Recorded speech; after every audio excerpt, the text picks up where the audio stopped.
ബഹുമാനം നിറഞ്ഞ ഉസ്താദുമാരെ, പ്രിയമുള്ള രക്ഷിതാക്കളെ, സ്നേഹനിധികളായ കൂട്ടുകാരെ, അസ്സലാമു അലൈക്കും.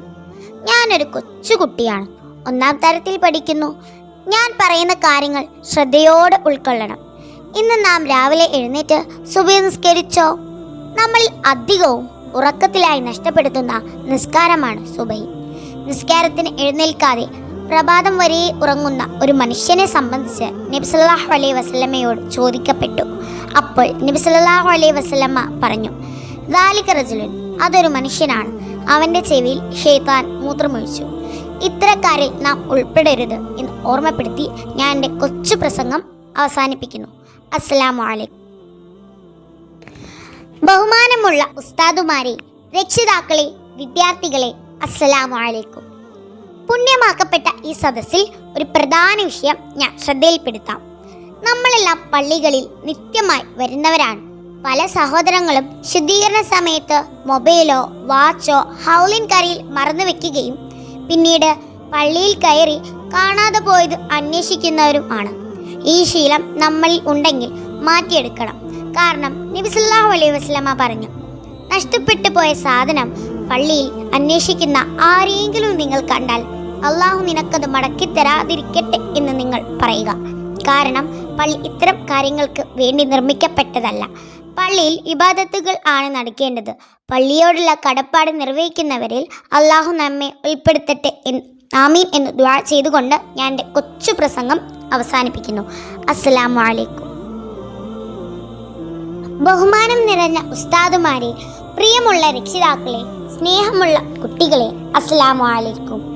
നബി സല്ലല്ലാഹു അലൈഹി വസല്ലമയുടെ ജന്മദിനം ആഘോഷിക്കുന്ന ഈ വേളയിൽ ഞാനൊരു കൊച്ചു പ്രസംഗം നടത്താം.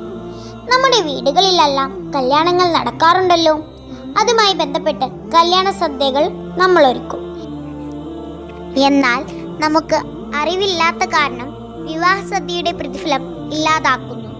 സഹോദരങ്ങളെ, നിക്കാഹ് നടന്നതിന് ശേഷമാണ് വിവാഹ സദ്യ സുന്നത്താകുന്നത്. ഖേദകരം എന്ന് പറയട്ടെ, ഇന്ന് നമ്മുടെ നാടുകളിൽ ഞായറാഴ്ച നിക്കാഹ് നടത്തുകയും ശനിയാഴ്ചകളിൽ സദ്യ ഒരുക്കുകയും ചെയ്യുന്നു. ഇതുമൂലം വിവാഹ സദ്യയുടെ കൂലി നമുക്ക് നഷ്ടപ്പെടുന്നു. എന്നാൽ ഒരു പരിഹാര മാർഗം പറയട്ടെ, നിക്കാഹ് വെള്ളിയാഴ്ച ദിവസം നടത്തുക. വെള്ളിയാഴ്ച നിക്കാഹ് നടക്കുക എന്നുള്ളതാണ് സുന്നത്തായ കാര്യം. ഇങ്ങനെ നാം ചെയ്താൽ ശനിയും ഞായറുമായി നാം ഒരുക്കുന്ന സദ്യയ്ക്ക് പ്രതിഫലം ലഭിക്കും. ഒരു കാര്യം കൂടി പറയട്ടെ, വിവാഹ സദ്യ സുന്നത്താവുന്നത് വരൻ്റെ മേലിലാണ്. വധുവിൻ്റെ കുടുംബക്കാർക്ക് വിവാഹ സദ്യ കൊടുക്കൽ സുന്നത്തില്ല. അള്ളാഹു നമുക്കെല്ലാം ഉപകാരപ്രദമായ ഇൽമ നൽകട്ടെ, ആമീൻ എന്ന് ദുആ ചെയ്തുകൊണ്ട് ഞാൻ എൻ്റെ കൊച്ചു പ്രസംഗം അവസാനിപ്പിക്കുന്നു. അസ്സലാമു അലൈക്കും.